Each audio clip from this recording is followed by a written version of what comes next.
What's up, everybody? Welcome to the Pick Six Podcast, CBS Sports Daily NFL Podcast.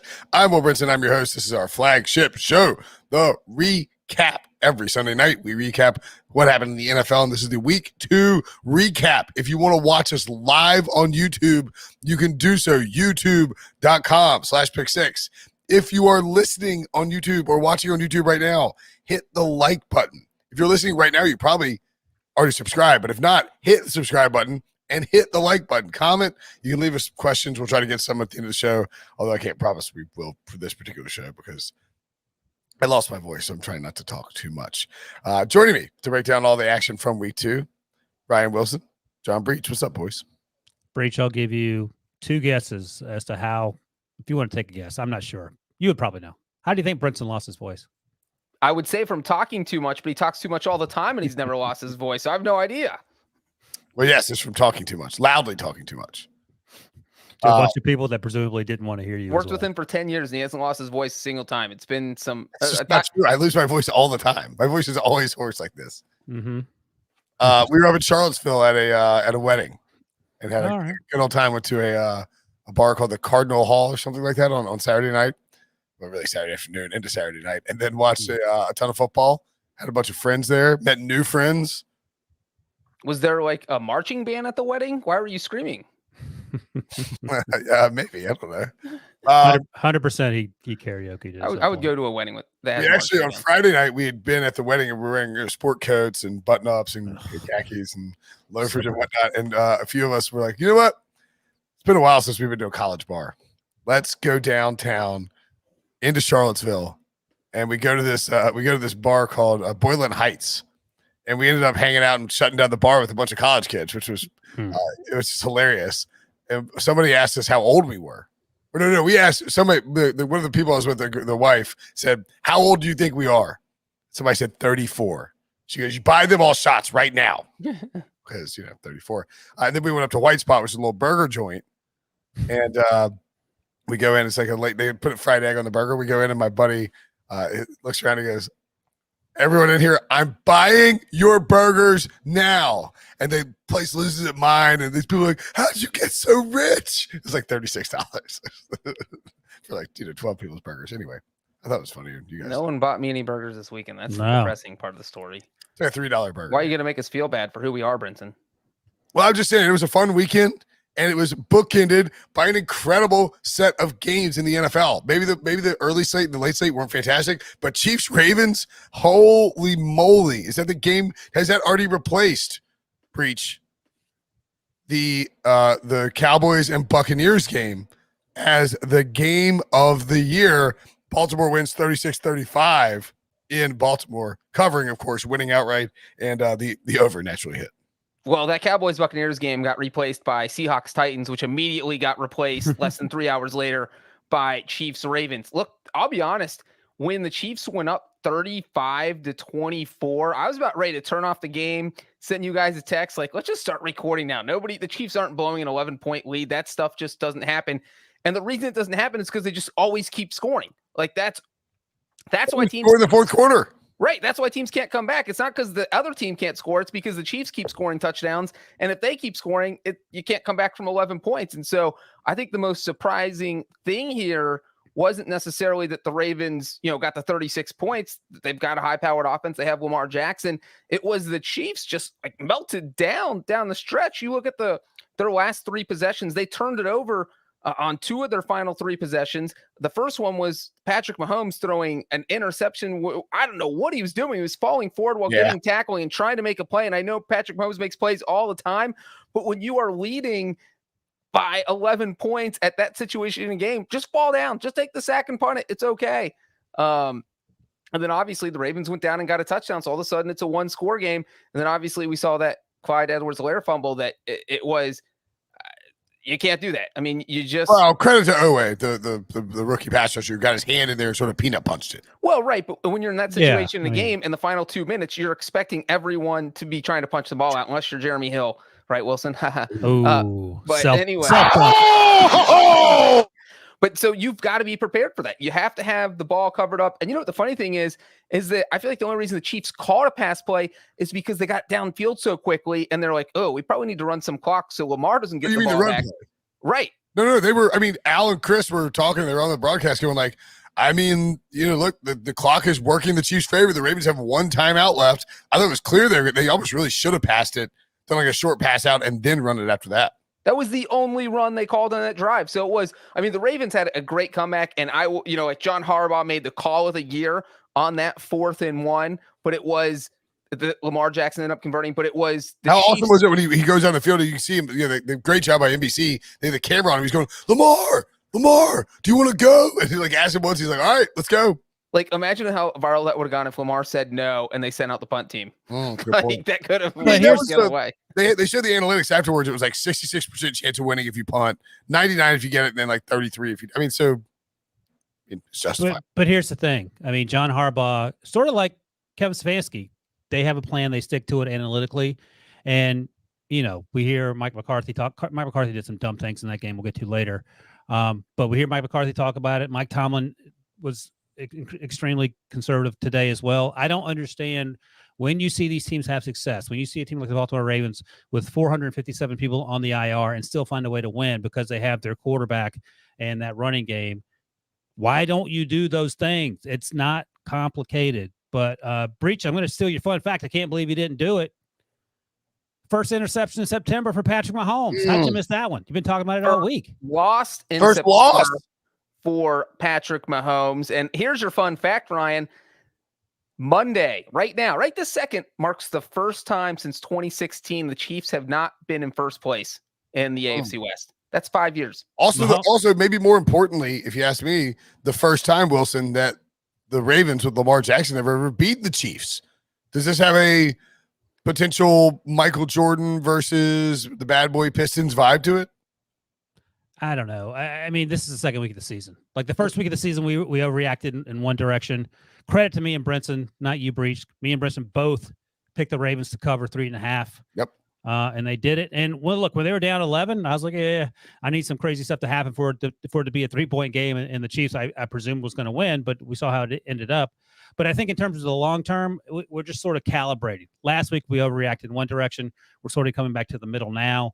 There'll be some overreactions about the teams that are 2-0 and 0-2 as we move to next week. But I think this is a great win for Baltimore because now everyone last week, the Steelers and the Bengals were the first place teams in the AFC North. Now everyone's tied at 1-1, and we're basically back to square zero the day before the season started.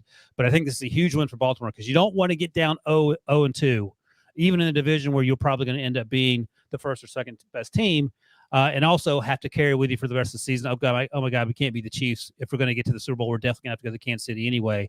But I think Breech is exactly right. The interception by Patrick Mahomes was annoying, but you're willing to live with that because that's what Patrick Mahomes does in every single pass. They usually just end up being completions. The Clyde Edwards-Helaire fumble is unacceptable. Like, that cannot happen.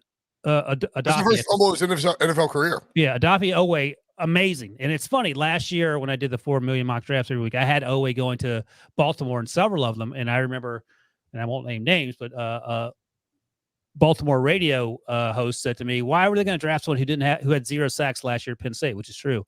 Name names. It was Vinny Serrato, who I like a lot. Oh, we need to get that clip and you to play it. Oh, no. Vinny's cool. Duck music. Vinny's cool. Me and him are boys. But that's why. I think he had a sack earlier. He was disruptive earlier in the game. I think it was a sack on Patrick Mahomes, and of course he had the strip on Clyde Edwards-Helaire. And again, if that fumble doesn't happen, the game's over. They're going to kick the game. Yeah, Harrison Butker's making that kick there. I mean, we were actually overshadowing a couple things. Number one, they shut down Tyreek Hill, which is enormous. They had no answer for Travis Kelce because you can't stop both. That Travis Kelce touchdown run was one of the best runs we've seen, certainly this season, but probably top 5. He had 26 yards after catch above expectation according to Next Gen Stats, which is that's more than a quarter of the field. Like, that's crazy. Like, he should have been stopped a quarter of the field sooner than he was, and he ended up going to the end zone. Well, and when they shut down Hill, Patrick Mahomes did what he does. He just goes to other people. It wasn't just Kelce. Byron Pringle, who did we mention his name more than like 5 times all of last year? And he should come up big with a touchdown, 2 catches. DeMarcus Robinson had a touchdown. that both went for over 20 yards, 40-yard catch, 23-yard catch. Mecole Hardman came up pretty big. Like Patrick Mahomes just kept he finds new people to throw to, and that's what makes this Chiefs offense so difficult to stop unless they shoot themselves in the foot, which is what they did at the end of this game. And by the way, Breech, if the Chiefs had won that game, you know who would have been the defensive MVP player of the week 2? It's on your little soundboard there, Brinson. Tyrann Mathieu. Yeah, I mean, he had the pick 6 to start the game. Had no third pick. Almost had the third pick in the end zone. That Hollywood Brown had the ball knocked loose. That would have been a touchdown late in the game, late in the fourth quarter. So, I mean, there are 45 to 50 different storylines just depending on what happened last. And there was one or two insane throws from Patrick Mahomes. Like going back to the interception, and then Lamar Jackson had like 2 pop passes or jump passes. It was just craziness after craziness. Neither defense could really stop anyone until we saw the Ravens really step up in the fourth quarter. And yeah, I don't even know if they stopped. I think just Clyde Edwards-Helaire had a brain fart. A great play again by Oweh, but I mean. There were 71 total points scored, so it wasn't like the defense was. But if you're the Ravens, the thing I'm most optimistic about, besides the fact that you won the game, is that Lamar Jackson looked like a good passer. You know, when they played Monday night, the Raiders just kept forcing him to throw the ball, and he just struggled. And that's eventually the Ravens offense couldn't move it. But tonight, on Sunday night, he's throwing the ball a lot. Except get the pick 6 out of his system. You take that out. He overthrew Hollywood Brown early in the game. Maybe that was just nerves. He overthrew him by like 5 yards. That would have been a touchdown. And the pop passes Brinson are talking about, they're incredibly impressive. Where Tebow would do a 5-yard pop pass where you mostly do the pop pass. He was doing 35-yard pop passes in the air. So that's impressive, but I don't know if that's something you can replicate from week to week. So he was better. He wore out Mark Andrews, which certainly isn't a surprise. But after that, I mean, Sammy Watkins slipped on the other interception, which wasn't Lamar's fault. But after that, he wasn't throwing the ball a lot. He only had 26 attempts, 18 carries. That said, and, you know, this sort of supports what you're saying anyway, Breech. He rushed for 107 yards, had 2 more touchdowns. So he ended up with 3 touchdowns total, 2 interceptions. And I think you can live with that against the Chiefs team where you're going to have to, you know, you're not going to win by scoring 10 points. Yeah, I don't think it necessarily look at this, and I mean, it doesn't change the landscape of the AFC. It does put the Ravens right back in there as in the mix to try and find the number 1 seed, to try and win that division. But I think both of these teams are just going to be there at the end of the year. They both look really good. Baltimore's rush offense came together really nicely, especially after all those injuries. All right, Titans 33, Seahawks 30, the final in overtime. The Seahawks had won 52 straight games in which they led by 15 points or more. This is their first home loss after leading by 15 points since 2004. And Derrick Henry, oh boy, after doing mostly nothing, ended up getting loose in the second half and running for 182 yards. Wilson, which Titans team, or actually I guess Breech is the Nashville guy. So Breech, which Titans team is the real Titans, week 2 or week 1? I would say definitely more week 2. Week 1 was rock bottom for them. I don't think we'll see them play that bad again all season. The crazy thing is, during pregame, they lost Taylor Lewan, who had to leave because he injured himself in pregame. So all of a sudden, you feel like you're down your left tackle. I think Roger Saffold got hurt too. So you're hurting on the offensive line, which makes you think they should have played worse in the second half. And somehow they completely turned things around. I mean, this team was down 24-9. And then, you know what? It's like somebody sent Todd Downing, the offensive coordinator, like, hey, bro, you know that crazy stuff you're doing? Just give the ball to Derrick Henry. It's all you have to do.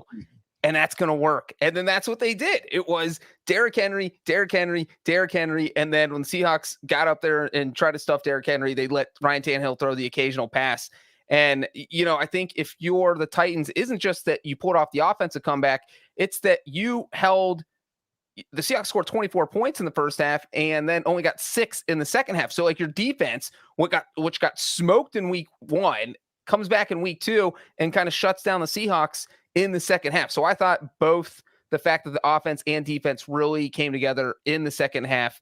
If you're a Titans fan, if you are the Titans, you have to feel pretty good about yourselves going forward. There are a lot of comebacks this week, and this was one, again, I had the Titans covering. It was 5.5. So I was interested just watching this game towards the end because I felt like it was going to be a blowout for 2 back-to-back weeks for the wrong reasons for the Titans. But as Breech noted, they outscored the Seahawks 24-6. And in the fourth quarter, not the second half, the fourth quarter. So, I mean, I don't know why. So what was the score at halftime, Breech? I'm trying to 24-9. Why aren't you just running the ball in the second half? Why are you throwing the ball if you're Seattle? Why aren't you just leaning on Chris Carson to do the heavy lifting? He finished with 31 rushing yards. Yes, he had 2 touchdowns, but it feels like to me there's no reason to throw the ball some more. Tyler Lockett had a big game, which is Tyler Lockett's secretly the best player in the NFL. He's been that way for the last 4 years. Yeah. It feels like he's what Robert Woods used to be, the most underrated receiver in the NFL. Every time you look up, he's catching a bomb. Russ Wilson continues to be. I believe he's going to be, after this week, he'll be the number 1 fantasy wide receiver in football. DK Metcalf came off hobbling. I know that AJ Brown. It's AJ, right? I'm like so tired. Yeah. He had a few drops. Did you see his tweet afterwards? What did he say? He said, "Someone from my family just texted me and said you couldn't have caught COVID today." Oh, I mean, he did not look great. And in fact, the thing is, I was watching him. I said, "Oh, Julio looks terrible," but Julio is now number 2. He's no longer number 11. So Julio went 6 for 128. So he wasn't the problem. I thought Ryan Tannehill showed a lot of toughness down the stretch, and he's another guy who's underrated. That we don't talk enough about how good Ryan Tannehill is. But the storyline, of course, is Derrick Henry showing up in the second half, or letting him, to borrow a phrase from Russ, let him eat in the second half. And then finally, as Breech noted, the defense. I saw Bud Dupree get after it late in the game, forced Russell Wilson to mistake. So, I mean, that's good news for a team playing in a not great division where every other team in the division lost today. That is correct. And every other team in the division has looked pretty terrible. And as we get to Carson Wentz is hurt. The Seahawks, I mean, Russell Wilson hit Freddie Swain, for 68 yards for a score on a busted coverage play with 13 minutes to go in the fourth quarter. The Seahawks were up 30-16. But also on that play, Brinson, that was on 3rd and 11. Yeah, like they were. I mean, it's shocking that they lost that game. And I've got Titans fans chirping at me like, "Oh, you were dead wrong about this game." It's like, no, not really. Some weird stuff happened, but the Seahawks should have won this game and covered easily, right? Yeah. Can I ask one question? Yeah. How did the Titans win? Are we going to mention his name? Are we allowed to? Does that mean can we delete? Fat Randy. Can we delete the soundbite? Is that what that means? Did Randy graduate on the soundbite? Oh, he missed! He missed! Oh, that's right. That's right. I should have started off with that. It's redemption time for Fat Randy Bullock. Randy Bullock made the game-winning field goal, a 36-yard kick, and it snuck in. Like the announcer's like, and it's in by the hair. Well, and it's crazy because I could feel Mike Vrabel like, man, do I send the kicker out there? Because Bullock missed a 44-yard field goal in the third quarter that was huge at the time because it would have cut the lead to 24-19 so that you're not playing that. It was 4th and 1 when he kicked. Oh, right. And it was like, why didn't you? It was 4th and 5 when he missed the field goal. Yeah. When he made the field goal in overtime, it was 4th and 1. Right. And so it was like Vrabel. I'm sure everyone on that sideline was like, "Coach, why aren't we going for this? Why are we putting this on the leg of our kicker who has already missed a field goal and has struggled in the clutch?" But, that's how you get a kicker confidence, especially hitting one in Seattle where the fans are loud. That's not an easy environment to kick in. And you know what? Jason Myers, Seahawks kicker, he missed an extra point on the only touchdown Seattle scored in the second half.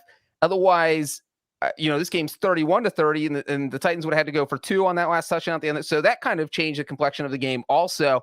And the other thing I will say about the Titans defense is that they played really well. The thing that blew them up was 2 kind of blown coverages. You mentioned the Freddie Swain one.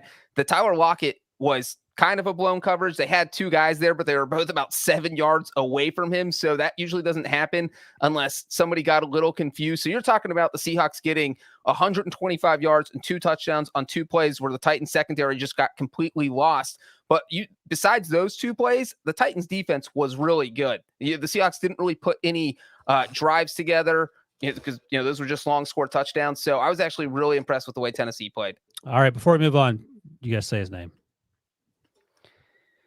And I was also impressed with Randy Bullock's game-winning field goal. There it is. Oh, he missed!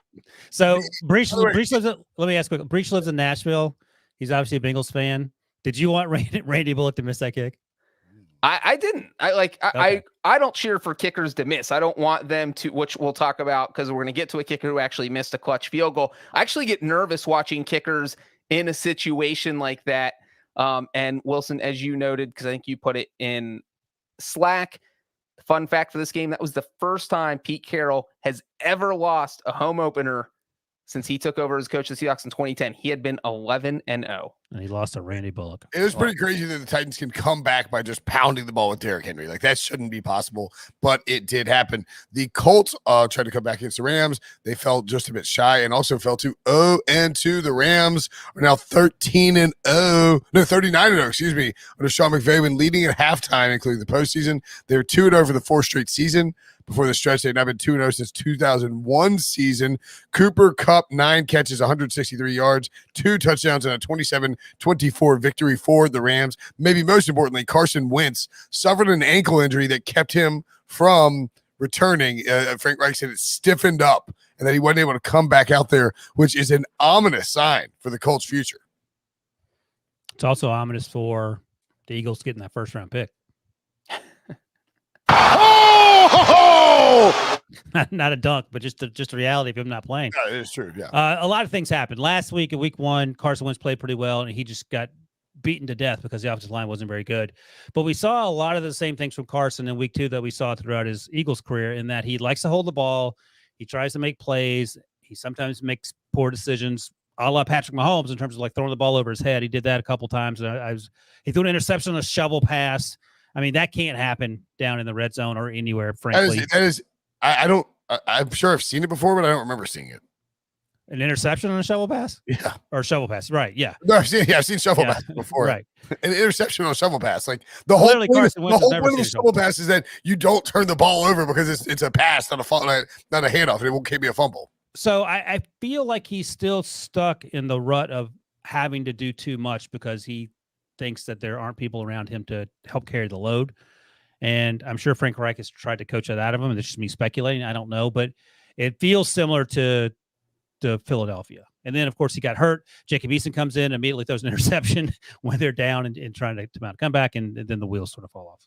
Well, and that's the crazy thing, is that if Carson Wentz would just trust Frank Reich and trust this system, the Colts probably could have been up like 27-10 at halftime. I mean, you're looking at 2 of their first 3 possessions, both got inside the Rams' 3-yard line, and they came away with 0 points. If you get inside the other team's 3-yard line, that's a guaranteed field goal at the minimum, but you shouldn't be going for a field goal. You should be going for a touchdown. But they got 0 points both times. They got stopped on a goal line stand on their first possession. They got 1st and goal from the 1-yard line, had 4 straight plays from the 1, did not score, and then the Rams got the ball, scored a touchdown. Now you're down 7-0. Second possession, they go get a field goal, 7-3. And then the third possession, the Colts drive right back down the field, get to the 3-yard line, and you're thinking there's no way they can get this far and not score again. And then boom, you get the shovel pass interception that Ryan was talking about. So instead of getting maybe 2 touchdowns, you're down 7-3, and you're kicking yourself because you have no idea how that happened. And so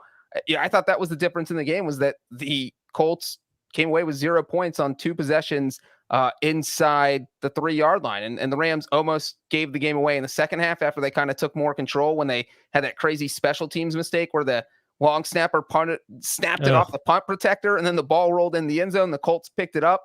And then that gave Indy a 21-17 lead, almost led to Sean McVay's first loss after having a halftime lead. But then Matthew Stafford led the comeback and the Rams won. So I thought the Colts dominated the first half, but didn't take advantage of it. And then the Rams just. Well, and so the play where Wentz was hurt, I believe it was a 3rd and 5, which is the next to last play of the drive. And then the Colts kicked a field goal to make it 24-all. You could see Wentz when he went to the sideline and he's talking to the trainers. His head is in his hands, and he knows. You just seemed like he either knew that he wasn't going back in this game, or that this is going to be something that lingers for a little bit. That should be extremely concerning, I believe. I will say this: one of the overall sort of takeaways this week and last week, actually, defenses aren't very good. Like, the Rams weren't stopping anybody. Like, they're chock full of Hall of Famers and first-round talents, and the Colts losing Troy Hill and Josh Johnson, I think, is hurting them right now. Yeah, but you have Aaron Donald, you have Jalen Ramsey, you had an interception. No, I'm saying they have a stars and scrimmage roster, but you can. And by the way, I think it was Aaron Donald who sacked Wentz, or almost. He got the throwaway and it was short, but he pulled him down on the play. He got hurt. Yeah, but my overarching point remains, like, no defenses are really shutting people down. Correct. And what's most important in today's NFL more than anything is having a franchise quarterback. Agreed completely. And now they don't have one, and Jacob Eason might be their starter playing. If Jacob Eason, if Carson Wentz is out for the year, all of a sudden that the bet that I made the bet, I think we talked about the podcast, but I bet the Colts have the worst record in football. If Carson Wentz is just out like 3 to 5 weeks, you have a shot at that. Yeah. No, stop it. Why? An outside shot. Did they play in the same division as the Houston Jaguars? They play in the same division as the Houston Jaguars. And the Houston Texans have one, and the Houston Texans have one more win than the Colts. Would you rather be the Jacksonville Texans or the Houston Jaguars? I mean, being called the Texans in Florida would be a little weird, so probably the Houston Jaguars. I'd rather live in Houston than. Oh wow, those you are got family words. in Jacksonville. Jeez, Brinson.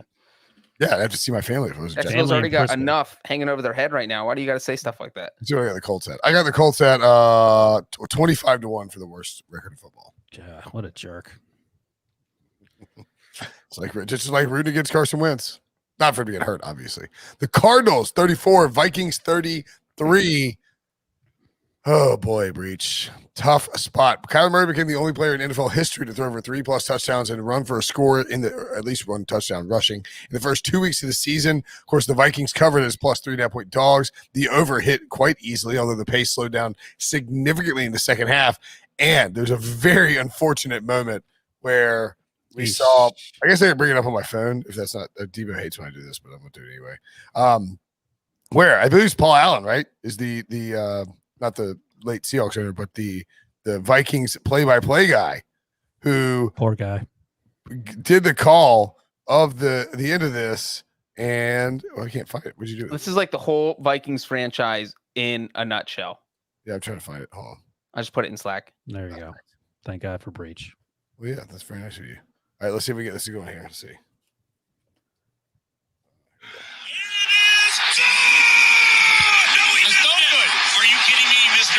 Missed it right. Oh my goodness. Oh my. He missed it right. He comes out, he goes, it is good. Oh no, he missed it right. Like, I don't know, maybe Paul Allen's a legendary play-by-play announcer, but maybe just wait a hot second and like make sure it's like the Florida State, Jacksonville State. I think it was Jacksonville State that lost it, right? End of the game where the Florida State announcers are just beside themselves and you can hear someone throw the headset in the background. Like, dadgummit. Could you imagine like driving your car, listening to this radio call? I want to know how many car crashes there were in Minneapolis when this happened. Like, oh, they won! Like hands off the steering wheel cheering and then like banging your head against the steering wheel because you found out 2-second roller coaster of emotion. For real. And, I feel bad for my buddy Josh Saldine, who is a lifelong Vikings fan, Minnesota guy, podcast listener, was here in Raleigh on Saturday for the state game, and then maybe on Friday. But either way, he flew out to Vegas. The good news is he listened to the Best Bets pick spot, and I think we went like RJ and Pete went 10-4, and I went I think we were like 14-6 combined. So that's good news. The bad news is, as a Vikings fan, that would be a tough beat to deal with. The worst. I mean, in case that announcement or the radio call did not make it completely clear, the Vikings missed a 37-yard field goal on the final play of the game, which is the most Vikings thing ever. We're talking about the franchise that has Blair Walsh missing a chip shot against the Seahawks in the playoffs, Gary Anderson in the NFC title game that one year. This franchise just has no luck with kickers. The one thing I will say, and it's funny because Mike Zimmer, Breech, quickly, Greg Joseph missed an extra point too. Greg Joseph did also miss an extra point. And they lost by one. Which is kind of big when you lose by one. Yeah.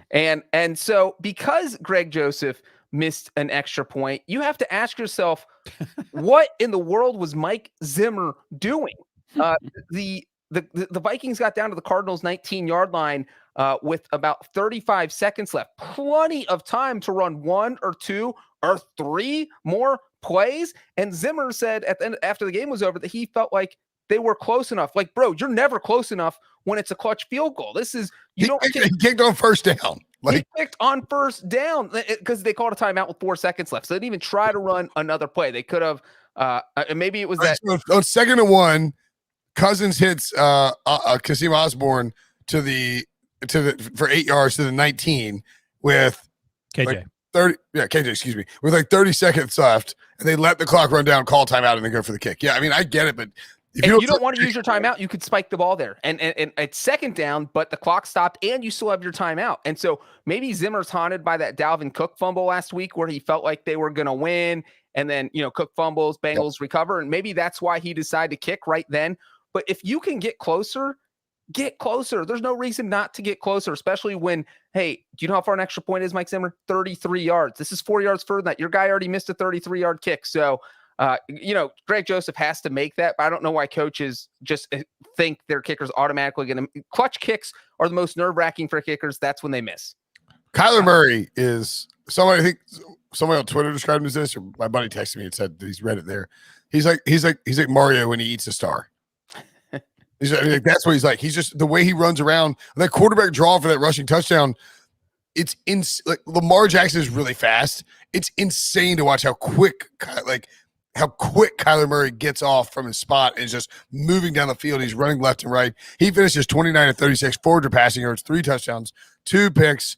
Rondale Moore, by the way, big game, 7 catches, 114 yards and a touchdown. Fumbled on the goal line, had the ball ripped out of his hands. Otherwise, he would have had a bigger game. This Cardinals team feels like they're good. Right. The fumble was overturned, though. Oh, was it? Yeah, I think it was. Because it was recovered, and Nick Vigil, I think, had 1 foot out of bounds when he recovered it, so they brought it back. But yeah, he played a huge game. He's electric out of Purdue. I think 2nd-round pick. Let me ask you this: like, I don't think this is groundbreaking stuff, but Kyler Murray is electric, and he might be the most exciting player in football. I don't know if Cliff Kingsbury is a good coach. I just know that he has Kyler Murray and a lot of playmakers. So maybe that's the solution to mediocre coaching and something that Mike Zimmer should look into. Just get a bunch of playmakers on the opposite side of the ball and let them go to work. But let's say you're the Patriots. Would you rather have Kyler Murray or Lamar Jackson? If I was the Patriots, Lamar Jackson. Breech? Probably Kyler. I'm going with Kyler. Like, I think Kyler Murray's a better passer. I think the Patriots offense, the way they want to run their offense, would be better with Lamar. But I can see the case that you would rather have Kyler than Lamar. Yeah, I the way Kyler's played these first 2 weeks, and nothing against Lamar. We know who Lamar is, but we're starting to see Kyler grow into his what he can do. I think Kyler makes more acrobatic, insane throws than anyone other than Patrick Mahomes, and certainly more than Lamar Jackson. But he threw 2 interceptions as well, and there were some of and one of them was pick 6. Right. So it's a Patrick Mahomes, like, what are you doing at the end of the game type interceptions where you have to sort of live with it. Kyler Murray only rushed for 31 yards, but he can run. But he seems to – his go-to move is like, he's 4 feet tall. His go-to move is to backpedal like he's a 1965 quarterback and just heave the ball in the air, and somehow people are wide open. It's incredibly fun to watch. On the other side, Kirk Cousins, no turnovers, very efficient. Dalvin Cook ran for 131 yards. You mentioned Osborne. He led the team in rushing. Justin Jefferson played well because he always does. Adam Thielen had an awesome touchdown grab. This team played well enough to win. Like, this is probably the most debilitating loss, one of the most debilitating losses of the week, because you lost last week to Cincinnati. I had no faith in the Vikings coming into this game. They played really well, should have won, and now you have nothing to show for it. You're 0-2. It's the good news is you will only be 1 game back of anybody in the division, no matter what happens tomorrow night or tonight, I guess, Monday night in. The problem is you can't finish second because you're not going to go to the playoffs finishing second in that division. One thing I have to mention this game is right before halftime, Matt Prater. Oh, that's right. Yeah. Drilled a 62-yard field goal. There have only been 12 field goals in NFL history of 62 yards or longer, and Prater now has one. He has 2 of them now because he has the NFL record, which was a 64-yarder, which he set when he played for the Broncos, and he went out and he crushed this thing. This thing had at least 5 more yards on it. And obviously, again, you win by 1 point. That kick ended up being huge. So yeah, you should have led with that, Breech. That was a huge kick. It didn't have 5 more yards on it. It probably had maybe 2. This week.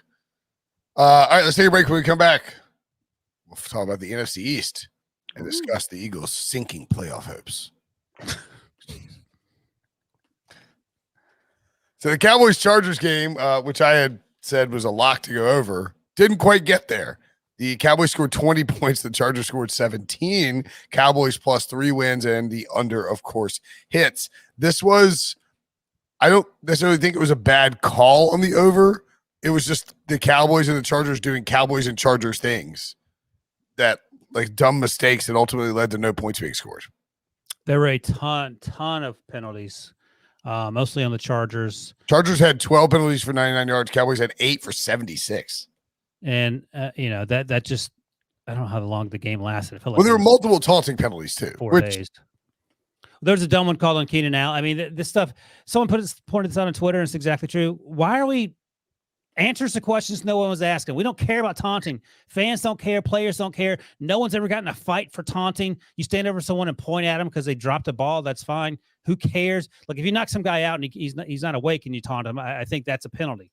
Other than that, it's a competitive sport. It's not like you're working at McDonald's and you're taunting the guy at the cash register because he didn't, cash the guy out fast enough. Or you're driving down the highway, you swerve your car to the left, like ram into somebody, pull over to where they crash, and be like, gotcha. I mean, what are we doing? I will say this, though, man. I just spent the last few minutes talking up Kyler Murray. Justin Herbert's my QB1. He is so good. He had 2 interceptions. I can't remember the interceptions now. Trevon Diggs had one of them. By the way, Trevon Diggs, we were dumping on him last year. He's good. He's making a lot of turnovers. I'll give him credit for that. But Justin Herbert played great. Dak Prescott played great. Zeke Elliott showed up. Tony Pollard was running all over the place. Again, this is another example of defenses. I'm talking about the Chargers because we didn't expect much of the Cowboys defense.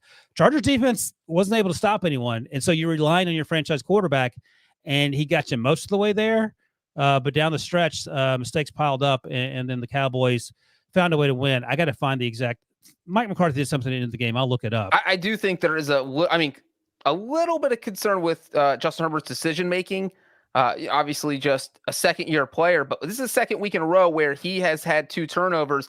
And I know one of them was controversial last week against Washington where, they ruled a fumble, even though it probably should have been an incomplete pass. But he did have a bad interception against Washington. He did the same thing here where they got in the Cowboys territory. This is Brinson saying the over should have hit, but these weird things kept happening. And 2 of those weird things were these interceptions. They got inside the 9-yard line. Herbert throws an interception. They got inside the Cowboys 33-yard line. Herbert throws an interception. And so, those are errors you can't make when you don't really have a margin for error because the first game's interception so was a fantastic play. I think that may have been Trevon. I'm not sure he intercepted the first one. It was a fantastic play on a rope. And you throw that ball 100 times, the Diggs or whoever made the interception makes it once. Just had to be that. I can't remember the second interception off the top of my head, but I'm okay with him playing the way he played. Because if he weren't out there, if it was Tyrod Taylor starting this was last year, they lose this game by 30. Quickly, let me tell you there's also the other one where there was a sack called, and like he's in. Oh God, that was terrible. That was horrendous. Yeah, he's 6'6", 235 or whatever. He's backpedaling. Yes, yeah. The McCarthy thing. Mike McCarthy played for a 56-yard field goal. Right. So I'm looking at it now. So Greg Zuerlein missed everything last week. So it's 1st and 10 at the Chargers 45 with 36 seconds to go. Dak throws a short pass. They get to the Chargers 41. Pollard runs again, 33 seconds to go. Mike McCarthy's expecting the Chargers to call timeout, and Brandon Staley's sitting there like, okay, staring across the field at McCarthy, and it gets down to 4 seconds. Like, oh, I better call a timeout and kick this thing from the 38, which turns out to be a 56-yarder. He smoked it, of course. But again, that's McCarthy just staring at the clouds, wondering what looks like a teddy bear up there, not paying attention to what he's supposed to be doing. I don't know why. Like, where's Kellen Moore? Where are the people that are in his ear in the booth saying, hey, you, call a timeout? And again, this is sort of, he's being rewarded like last week with John Gruden making some harebrained decisions at the end of that Ravens game. They still won the game, but at some point, this is going to catch up to you. But there's also a part where you talk about there needs to be, Bill Belichick, I think, has Ernie Adams in his ear for situations like this. And we saw it with Mike Zimmer and the Vikings. We saw it with Mike McCarthy in this game where you're just mismanaging this end of game, and it could cost you a game. If the Cowboys lose this, McCarthy has to be squarely on the hot seat for botching the way this went. But, Zuerlein bailed him out with a 56-yard field goal, and it was a good bounce-back game for Zuerlein. But, of course, this is also the Chargers we're talking about, them beating. And you know what happened in this game, Brinson? The Chargers missed a field goal because the Chargers always miss a field goal. What a surprise. I will say this. The Cowboys, I thought they played pretty well. They had a lot of guys down, a lot of guys hurt. They moved Micah Parsons to edge rusher. He's a linebacker. And he was given Storm. What's the right tackle's name? I can't remember his last name. His first name is Storm. Whatever his last name is. He gave him all sorts of fits all day long. And he was and Justin Herbert probably took 50 hits in this game. Storm Norton. Storm Norton. Yeah. That's an awesome name. That's a great name. Yeah, so maybe, I'm gonna name my next cat. Both these teams are going to be. I don't think these teams are necessarily like going to like launch into just some elite run of play, but I think both of these teams are going to be in the mix. Well, the Cowboys are in the mix in that division. I think the worst part for me is that, don't forget, I said bold prediction before the season that Justin Herbert's going to win the MVP. Breech counter with, well, you have to win the division to win the MVP. They could be 2-0 right now. They're tied for second place with the Chiefs. Chiefs are 1-1. Instead, they're even with the Chiefs, and they tied for last place. Tied for last place. Ain't no last place. Quarterbacks winning MVP. There you go. I guess they're technically tied for third place. It's last place, Brinson. If That's you ain't last. first, you're last. That's right. That's what Ricky Bobby says. Bengals fan would know that. Ha ha. They're tied. If you're not last, you're just me. Do we know what Dickie B was that a Duke highlight that he was yelling about? Do we know which one it was? Dunkaroo. 49ers 17, Eagles 11. 49ers cover -3. The under 49 hits so Eli Mitchell got hurt in this game. Elijah Mitchell. Yeah. Okay. I don't want people yelling at you on Twitter, so I'll yell Then at you. Michael Hasty comes in. He fumbles. So then they give the ball to Trey Sermon. He fumbles on his first carry, and he gets a concussion. The running back situation for the 49ers is a mess, and they still manage to pull off the win. Debo, how bothered are you by this Eagles loss to the 49ers? My 49ers. I'm not usually one for moral victories, but I'm kind of taking a moral victory from this one. Ultimately, I think it was just a young team with a new coach that didn't really deserve to win in the end of things, but I think they outplayed San Francisco for the entire first half. Couldn't put together a full game. There was just a lot of opportunities left out there with Nick Sirianni either not going for it and then at one point trying to embody his inner Doug Peterson and do this Philly special on the goal line on fourth down, which wasn't needed at that time. So it just wasn't a complete game. I'm not really discouraged. I think from what I've seen so far, they might have the most balanced roster in the NFC East. I still take this defense over the Cowboys. The defense has been playing great. So to enter that Dallas matchup on Monday Night Football next week, it's nice to kind of have that divisional matchup earlier in the season than you would typically get to kind of see where you stand. But I'm not totally down after this one, which isn't like me. How happy were you with J.J. Arcega-Whiteside's blocking? Oh, best blocking receiver in the league. Did he have a catch? He's never going to have a catch, but he's going to lay down.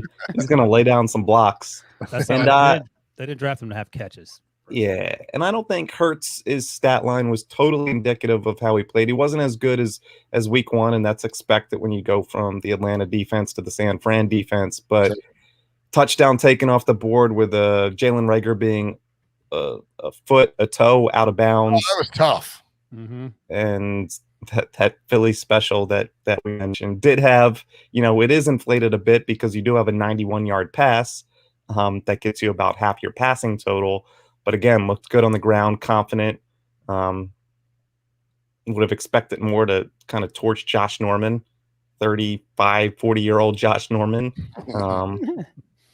But yeah, I walk away from this game thinking that San Francisco's a pretty good team, but the Eagles could be the best team in their own division. How do you complete a pass for 91 yards that isn't a touchdown? Right. It's got to be. I didn't see the official stat on this, but like one of the longest non-scoring plays in a long, long time. I'm sure. Yeah. So we can find it. 49ers, I think. Brinson, I think the bigger question is how do you throw a pass for 91 yards and then not get any points on the drive? Was that the Philly special drive? Yeah. That was, and Kenneth Gainwell got stopped down there. They just don't have a back that can get it in. From that close. And that was basically the turning point, right, Debo? Because I feel like Hurts throws that 91-yard pass, and it's like, oh my God, the Eagles could win this. They're already up 3-0. They scored a touchdown here to 10-0. And all of a sudden you get stopped at the 1-yard line because you're on the Philly special. And then the 49ers turn around, take over on downs, go 97 yards, score a touchdown, go up 7-3. And it was like, oh yeah, that's a stab in the eye.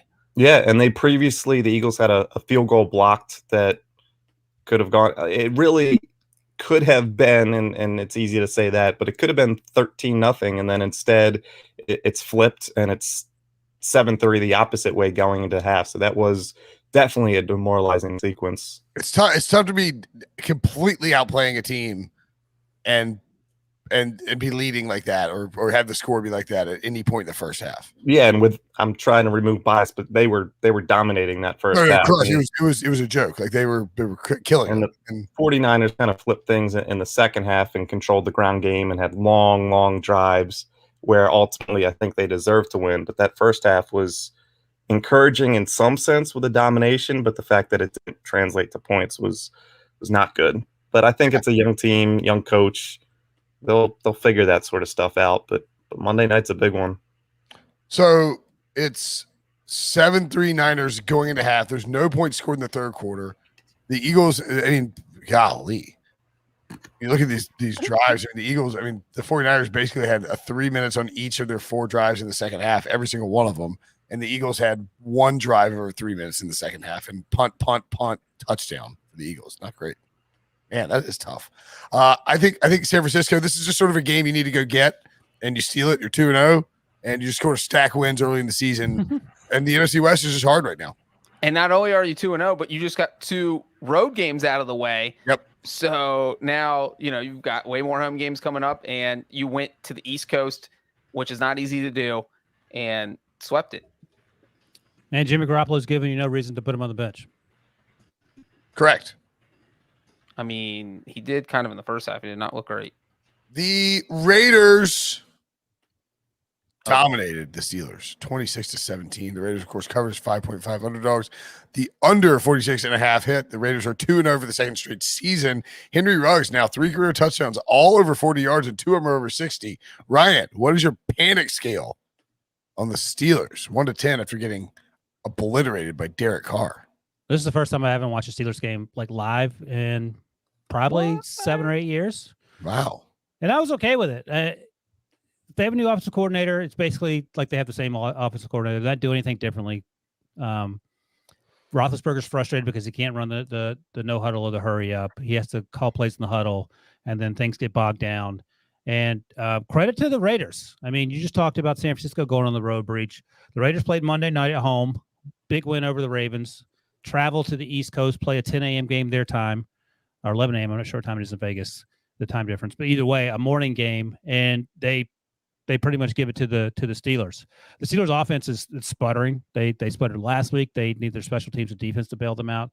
And this week, for some reason, and Tomlin did this at the end of the year last year, and made me crazy in terms of punting on 4th and short. He did it 9 minutes to go. They were down, I think, 2 scores, and he punted on a 4th and 1. And, you can't, what are you doing? Why would you do that? What are you so afraid of with Derek Carr that you need to punt the ball?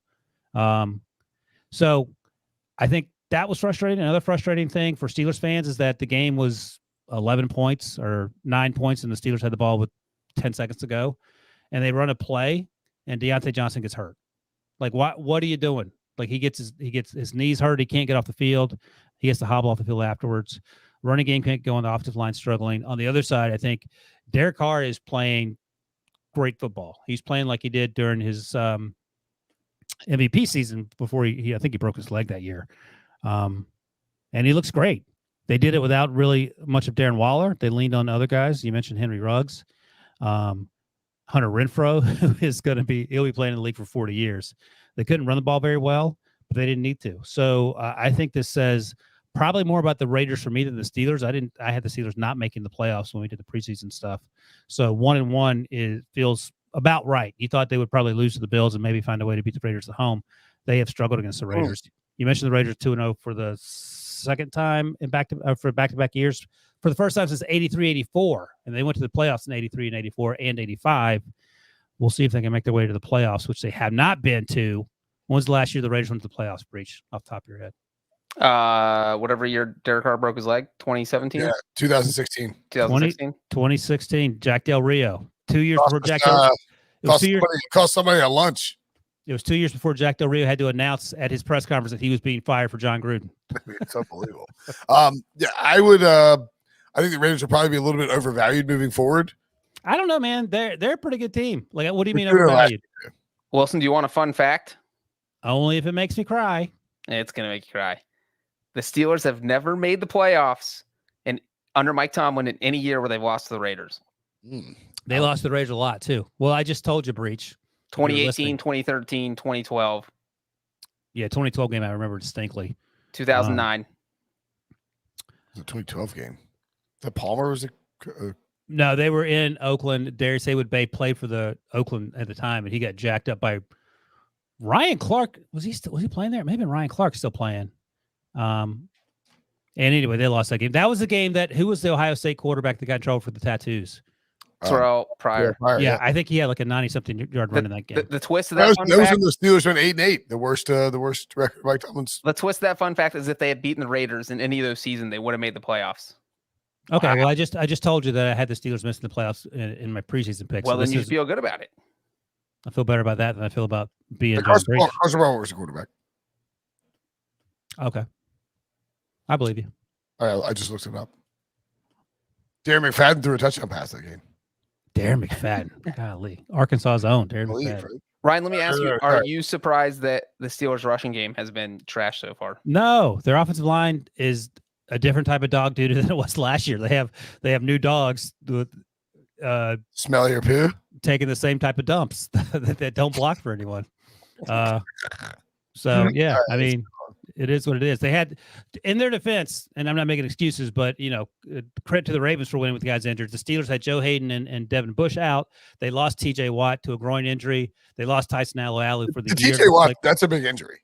Well, Melvin Ingram has actually been really good, so that's great news. But they lost Tyson Alualu to I think a broken ankle, so he's probably done for the year. They don't have Steph Tuitt back. So again, it goes back to my original point I've been saying all night. You could have a franchise quarterback and get over a bad defense. Steelers have a pretty good defense last week, not so great this week, but your quarterback situation and your offense just ain't getting it done. Yeah, I mean, that was the whole thing is when I picked the Raiders, and people, Raiders fans coming at me too. It's like, look, I expect them to get home with pressure. They would get pressure without having to blitz. When you lose T.J. Watt and you lose, when you lose those guys on your defensive line, it's just not going to happen. The Raiders are dealing with a lot of injuries too, and you know what? Credit to Derek Carr and John Gruden. Derek Carr is the man right now. We need to say it. So all the Raiders fans know it because they were not happy about last week's podcast. Derek Carr is tearing it up. Derek Carr is firmly in the way too early 2 weeks MVP conversation. He has Brinson's MVP vote after 2 weeks. I don't have a vote, but no, he's good, man. Like, he's good. He's tough. Like, his teammates seem to love him. I know Brinson, he doesn't get along with the Brinson family, but that's not our beef. 28-37, 382 yards, 2 touchdowns. Had some good deep throws. Great throw to Henry Ruggs. Henry Ruggs is wide ass open, but you still got to throw him the ball. I mean, Lamar Jackson overthrew, as I said earlier, Hollywood Brown. It doesn't look like Najee Harris is going to fix everything for Pittsburgh. You need an offensive line. I mean, Derrick Henry would average 2 yards per carry behind this offensive line. It doesn't matter. Correct. He had a great touchdown. He had a 22-yard touchdown catch, which was fun to watch. But the offense is sputtering. They can't score points, and that's not necessarily offensive pass run balance. It's just that I don't know if Matt Canada is the magic fix that perhaps Steelers fans thought he might be. Browns 31, Texans 21. The Texans cover plus 13.5. The over 48.5 hits. Baker Mayfield with 19-21. His 90.5 completion percentage is the second highest percentage in team history. And Nick Chubb recorded an 8th straight game with a rushing touchdown. Hilariously, in this game, David Culley and the Texans declined a penalty that would have given them 3rd and 10. Third and 10 or whatever it was to make it 4th and 2 and then punted. Like, what are you doing? What are we doing? What are you doing? Yeah. Tyrod Taylor also hurt in this game. Unlikely to play at Thursday Night Football. He is not going to play. Has that been said? Or yeah, Dave, I'm proclaiming it. No, it's been said. Davis Mills is going to make a start, it looks like. And here's the thing about that David Culley play that you just brought up, Brinson, is that because I want to be clear about like what the situation was, because it was bizarre. I literally had to rewind my TV to make sure. They cut to Kevin Stefanski and he's saying, "What the F" on the sideline? Like, what is happening? What is going on? The Texans had the ball at their own 38-yard line. They had a 3rd and 15. They gained 13 yards. So now they're in Browns territory at the Browns 49-yard line, 4th and 2. But there was a defensive offside. So if you're Culley, you can either have 3rd and 10 from your own 43, or you can have 4th and 2. If you decline the penalty, you assume that you're going to go for it on 4th and 2. or you take the penalty and you have another try to get first down on 3rd and 10. There's no punting in this situation because there's no reason to decline the penalty unless you're planning to go for it. And so it was very bizarre, especially because the Texans were playing so well while Tyrod Taylor was on the field. I mean, they handed it was, I think, 14-14 at halftime. And one of the Browns touchdowns came off a muffed punt that the Texans fumbled away, and then the Browns had a short field. The score is 7-7 while they're doing this. What are you doing? Right. And Tyrod Taylor, 10 of 11 for 125 yards. He had a rushing touchdown, a passing touchdown. Like he was doing whatever he wanted. It was actually pretty crazy to see it. And then you knew once the rookie quarterback was going in, there's no way the Texans were winning. But I honestly felt like the Texans outplayed them in the first half while Tyrod Taylor was out in the field. And that's the thing. You can't make self-inflicted mistakes and expect to win football games against well-coached teams, which is what Kevin Stefanski is. And that team in Cleveland is a really good football team. Did you ever think you'd say that about the Browns, Ryan? Well-coached. Well, once I get rid of Freddie Kitchens, whoever comes next is going to be Jackson, a better coach. And so just Rudzinski. And who? Who was that? I'm trying to think of their old coaches that were all bad. Oh, Hugh Jackson. I don't know who you said before that. But the Tyrod Taylor touchdown run that you mentioned, Breech, was a fantastic run. That's when they feel like maybe he tweaked his hamstring. This guy cannot catch a break. Last season, someone stabbed him with a needle, and he got a collapsed lung, and that led to Justin Herbert. This year, he played well in week 1 in their victory over Jacksonville. He was playing well, as Breech mentioned, early on against the Browns, and then he tweaks his hamstring. It looks like he's going to be out and miss the Thursday night game. So that's. By the way, David Culley was asked about it and said he was asked if Deshaun Watson would play. He said, "We'll have to see." No, he's not playing. That would be well. Though, look, I would also say that David Culley would never punt on 4th and 2 after declining the penalty that would make it 3rd and 10. Right. So, I would argue that not playing Deshaun Watson less. I feel like if you're Culley, you could sit down and be like, "Look, Deshaun, we know you thought this was a throwaway season for Houston. This team was going to be terrible, but right now we're tied for first place. We don't have a quarterback really, and we might be able to upset a few people if you're the quarterback of the like." This will crank up your trade value. That's true. Yeah, exactly. I would imagine that is water under the bridge. I'm sure that there have been some things leaked by the organization that he's unhappy about. There's also the issue of the NFL might move right quick to be like, okay, Deshaun's suspended since now that we know he's going to play, because they're not doing anything because they don't have to. But I would imagine they've suspended people for less in terms of evidence wise. By the way, what's the Texans coach's name, Breech? David Culley. Oh, you said it right that time. You said Collie the last 3 times. What? Cauliflower. Crazy talk. Yeah, David Cauliflower. Good job. I did the coach name I did mispronounce. I didn't mispronounce. Just got the name wrong. Was Chudzinski. I said Chudzinski. I said Rudzinski because I got the. I was confused. I was like, who are you talking about? I got the first name Rob into my Chud. By the way, the Browns are really good. We shouldn't just sit here and talk about the Texans' missteps. Nick Chubb, you can't tackle. Kareem Hunt, you can't tackle. Baker Mayfield, as you mentioned, 19-21, had the one really bad interception, made up for it with a tackle and almost lost his left arm, but he came back in, so extremely tough. There's a lot to like about this team. Really good. They haven't even had Odell Beckham out there at all this year either. And Kareem Hunt and Chubb combined to average over 6 yards per carry. Like, that's insane. If a team's averaging 6 yards per carry, you're not beating them. So Christian McCaffrey might have a good game on Thursday night, is what you're saying. Maybe. Yeah. The Bears. Oh, were we supposed to have Sean on? I know what we have instead. I got a text from our buddy Matt Snyder, who covers Major League Baseball and is a longtime Bears fan. He said, probably done recording, but if not, tell Breech I said hi. So. Oh, we missed! Double dunk. I have no response to that. I'm not saying hi back. Take that. Look at that. Our other Bears fan, our buddy Joe Musso. We're on to Cleveland. Ridiculous. I'm not even thinking about the Bengals. On that text. Bears fans talking trash in a game where they were gifted like 20 points out of 20 points is classic Bears fans. What were you most disappointed by? 20-17, Bears over Bengals. Bears cover under 44.5 hits. Are you at all concerned about Joe Burrow, Breech? I am not concerned about Joe Burrow. Do I want to see a quarterback throw back to back to back interceptions, literally throwing an interception on 3 consecutive passes? No, of course not. I don't. And that was the difference of the game. You're talking about the Bengals defense actually looked so good. Now, I was talking about this with Brinson, that with all the turnovers, the 3 interceptions, the pick 6, the fact that they still only gave up 20 points is borderline amazing. And the fact that they were 1 third down stop away from maybe tying this game is, they came back, scored 2 touchdowns in 60 seconds and make it 2017. And they had the Bears 3rd and 9 with 2:05 left. And then Justin Fields scrambles for a first down. And that was the ball game. So by the way, Andy Dalton started. He came out because of a knee, I think. I'm not sure what it was. He was efficient, 9 for 11, 56 yards. He scrambled, and that's how he got hurt. But Justin Fields didn't exactly set the world on fire. Like, Justin Fields looked a little discombobulated out there. He had a bad interception as well. He threw it right to, I think it was one of the linebackers. Can't remember who it was.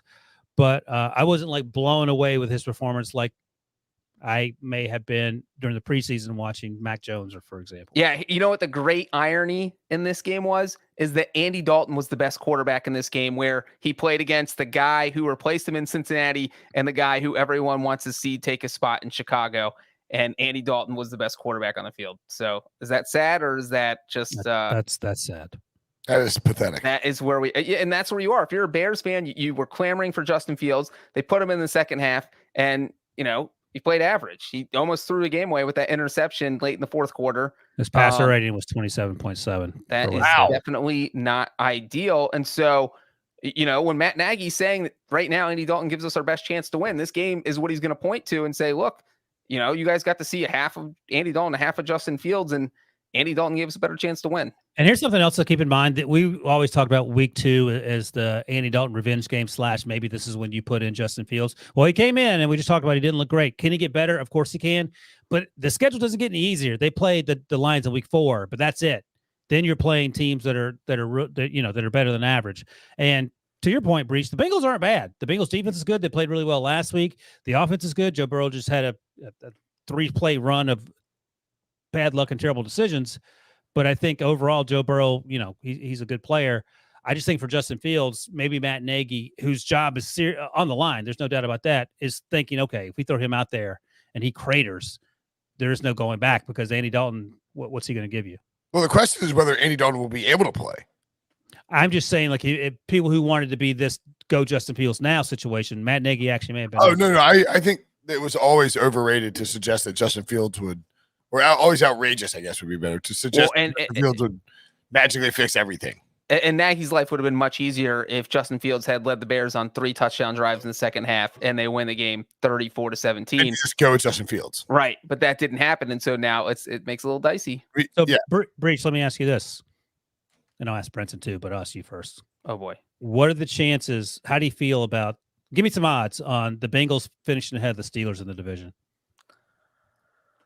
I would say the Steelers would be favored to finish ahead of the Bengals, but I do think I could see the Bengals finishing in 3rd. The Bengals actually played pretty well. I don't think it's that crazy. Bengals have played pretty well the last 2 weeks. Steelers are definitely favored. What, like minus 160? No, I think Steelers are like plus 250, or minus 250. That much, huh? Okay. I feel like it's closer after watching 2 weeks of some pretty mediocre football. Okay. 2 teams that look like going in different I think the line, even if it is maybe closer than it looks like, the line would be adjusted for people. Homers. Exactly. People who they think are gonna be like, well, that's an obvious win. Let me give you that. Yeah. Let's pass it. And like Bengals, 3 of their next 6 games are against Jacksonville, the Jets, and the Lions. What if they go in 3? Will you feel worse then about their chances of finishing? Yeah, I'll stop watching their games. Impossible. And Justin Fields had an interception like in front of, like right in front of the line of scrimmage. So he attempted 10 passes beyond 10 yards or more past the line of scrimmage and only completed 3 of them. Yeah, it wasn't great. Bang that like button. There you go. Says, bang that thing. But the difference is he didn't play well and they won. Correct. Well, that is certainly a situation to watch moving forward. The Buccaneers throttle the Falcons 48-25. The Bucs covered -13 over 51.5. Obviously, the Bucs have scored 30 points in 9 straight games, including the postseason, tied for second longest streak in NFL history. 9 touchdown passes for Tom Brady through 2 weeks, a career high for the 44-year-old quarterback who is definitely in the MVP conversation. Ryan, a couple things. I know you and I did, Brinson. I bet you did too, Breech. I don't remember, but plus 12.5 was what the Falcons were getting. Mm-hmm. We all took the Buccaneers. I mean, I it took was the Falcons. Oh, okay. There you go. It was 25-28, I believe. There was a 3-point game at one point. It was a 3-point game with 10 minutes left in the fourth quarter. And the only person to have a worse day than Joe Burrow is Matt Ryan, who just insisted on throwing pick six after pick six that swung the game at the end there. That it should have been closer than it was. The Buccaneers were always going to win it, but the Falcons had a chance to keep it close. And it's not entirely Matt Ryan's fault, but I just feel like I mean, I don't want to flip on Arthur Smith, but I think there should be some questions asked about it. Here's the thing. I feel like Matt Ryan looks like he doesn't want to be out there because maybe he does. Maybe he's having the time of his life, but he looks frustrated. I don't think that's happening. Much like Ben Roethlisberger looks frustrated, much like many old quarterbacks not named Tom Brady are frustrated with their current situations. You might want to think about a plan B. Plan B doesn't involve bringing Josh Rosen in for mop-up duty, unless he is going to be literally the guy you bring in when the score is 47-0 in the baseball game. You want to save your pitcher's arms. But it's a tough scene when you're down 10, you've got the ball, and you're thinking, all right, we're going to cover. Like worst case scenario, Tampa gets back, they run out the clock, and all of a sudden you lose by 23 points. Oh, that was a whooping. Insane. The Falcons had the ball down 28-25, so they literally could have driven down and taken the lead. But no, I think Mike Edwards had both of the pick sixes too, if I'm correct. By the way, sorry, it's a little late, but I received a statement from one Sean Wagner McGough. Oh boy, I don't want to hear it. Statement: Joe Burrow is the third best quarterback in the game. Oh, up high, down hard. And then he said, honestly, I just want to make sure Breech is alive after Dalton's injury and Burrow's disaster. Oh, he missed. He missed. Oh, and he may have pulled a hamstring or a muscle, and there is complete elation. I can't wait for Randy Bullock's lawyers to call Pick Six Podcast and tell us to remove that clip now that he's actually good at his job since he's out of Cincinnati. I love that Randy Bullock has no idea that we just make fun of this. I would like you guys to know how much of a fair weather fan Sean is, that literally in the first quarter of this game, he tweeted out, Andy Dalton, ... good?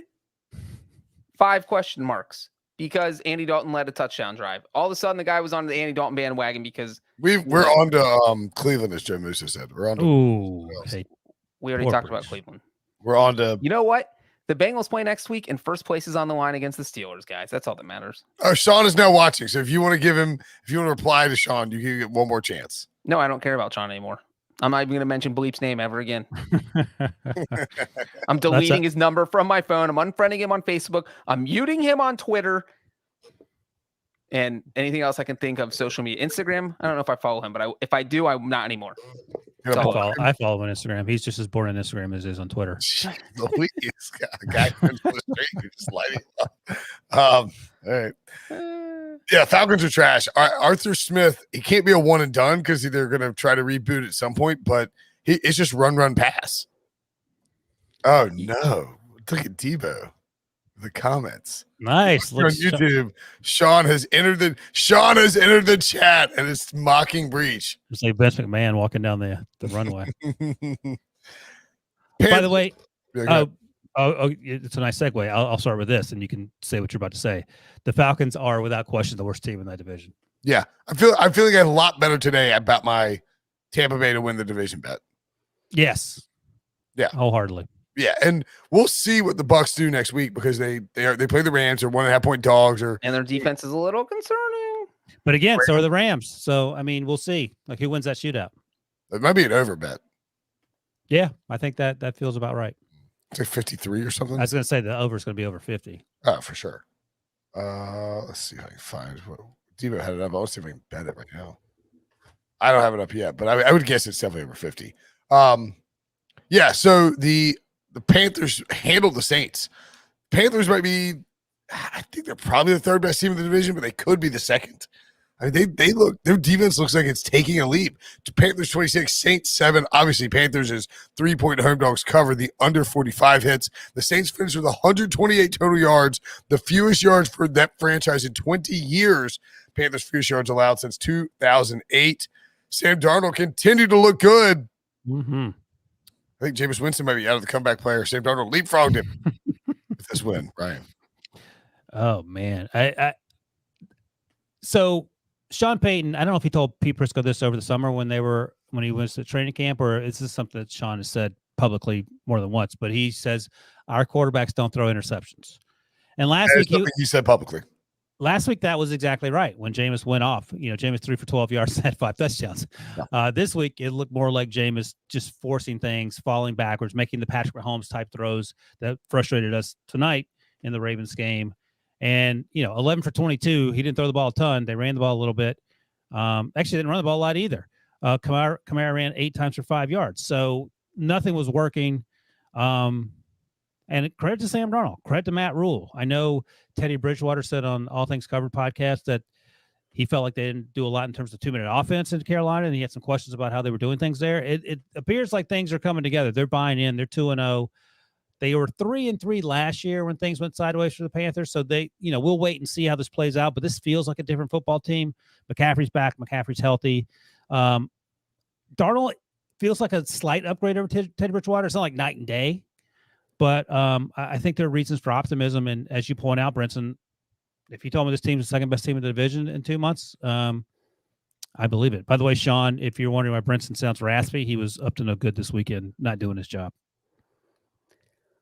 You don't want him to tell the story again, otherwise we'll be here for 20 more minutes. Just watch the podcast. Yeah, start from the beginning and fast forward, speed up his talk by 3 so his raspy voice sounds squeaky. I'm raspy. I'm very raspy. If you want to hear about it, just go listen to the beginning of the podcast. I think the Panthers, Brinson, you're the Panthers guy, but I'll just say that I feel like they're the dark horse team right now. I feel like they're the most surprising team. They're not just winning, they're dominating in their wins. And, as you said, it's not just it's one thing to beat up on the Jets. It's another to take care of business against the Saints. And maybe, I don't know what this says about the Packers, that the Panthers just destroyed a team that, Green Bay couldn't score a single point. But, the Saints, there's a reason this team has not gone this low in 20 years. It's because, most of that has been Sean Payton, and Sean Payton offenses don't get shut down like this. One thing last week, everybody's saying, well, that's why Jameis is good because he can throw those deep passes that Drew Brees couldn't. And this week it's, that's why Drew Brees was good, because he thinks so fast. He doesn't take sacks. He can get rid of the ball quickly, and he doesn't make, bad decisions that end up in interceptions, which is what Jameis did in this game with a couple interceptions. So I'm a little worried about the Saints. I think the Panthers I think they're hands down the second best team in the NFC. I don't think hands down. I think it's coached. Hands down, Brinson. Okay. One hand up, one hand down. No, both down. I think there's a decent chance that they could finish second, and I think there is a possibility that the defense is taking the leap that I was sort of expecting it to take next year. And instead, they have a lot of good young players in that defense. So that defense is going to be good over the next few years. I think J.C. Horn had to pick their first round selection. Derek Brown's awesome. Jeremy Chinn's awesome. Brian Burns is awesome. I mean, they have guys that can make Thompson plays. is playing like his hair on fire. Who? Shaq Thompson. Jack Thompson and Dante Jackson's in the final year of his deal, so he has something to prove. I mean, they can get after it. All right, Wesley Carr says the Queen City's buzzing. Darnold did not complete a pass more than 20 yards down the field, for what it's worth. Only attempted 3. He's going to check down a bunch because that's what Christian McCaffrey Who cares? does. He's not making mistakes. Agreed. I feel like we're heading for a Adam Gase narrative crank up. Oh, we're already there. We're not heading there. Well, Sam Darnold didn't go over 100 passer rating today, so something he never did with the Jets. Did it last week. So he did. You're saying he did? Last week he was over 100. This week he was only 99.1. Oh, that's fine. All right, let's take another quick break, and we come back. How bad are things turning for the Dolphins? We'll tell you next. The Bills crushed the Dolphins 35-0. That was one of my best bets of the week, and that one was right. It was the largest. I took the Dolphins. Yeah. It's the largest margin of victory for the Bills over the Dolphins in franchise history, the largest margin of victory for the Bills in any game since 1992. Obviously, the Bills covered -3.5. The under 48 hit only because the Dolphins couldn't score, and Tua Tagovailoa was hurt. What is this, Breech? How concerned should the Dolphins be about the the future or the immediate future in this season with Tua and how they played on Sunday? I mean, you're highly concerned with the immediate future. They looked horrible. You lose Tua, and all of a sudden, I mean, this team was a total disaster. You can't do worse than they did. They scored 0 points. They looked completely lost after Tua left, which was, it's not like you have a backup quarterback who's never played an NFL down before. They had Jacoby Brissett, and he Breech, still. Just quickly, they were lost with Tua in there. He got sacked twice in the first series and got hit on the third. I think the second series they got knocked out. But go ahead. I was never high on the Dolphins this season, so the fact that you now take Tua out of the situation, I just think it's going to make things worse. And if I'm a Dolphins fan, I am a little bit worried that the Bills, who didn't even play that well, still won 35-0.